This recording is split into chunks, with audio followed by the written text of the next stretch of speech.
عارفة إن الفيديو سريع جدًا، بس حرفيًا لازم كنت أسرّع الفيديو لإن كان هيبقى طويل جدًا، جدًا عليكم. المهم جِبت بقى خلاص أنا يعني نزّلت صابون من على الحيطان بتاعتي كلّها، وطبعًا المَيّة كانت في الأرض زي ما أنتم ما شايفين كده، جِبت بقى الفرشة بتاعتي زي ما قُلت لكم، صديقة الصدوقة اللي باحبها جدًا، جدًا،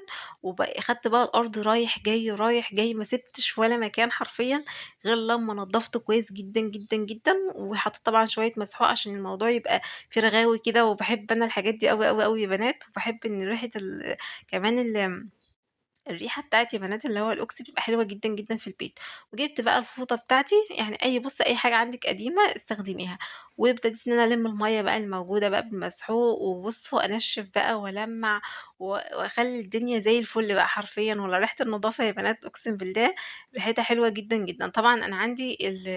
الأوضة ما بيخرجش المَيّة برّه عشان ما حدش يقول لي كل ده مَيّة مش خايفة المَيّة تخرج برّه، لأ المَيّة ما بتخرجش برّه هي بتتجمّع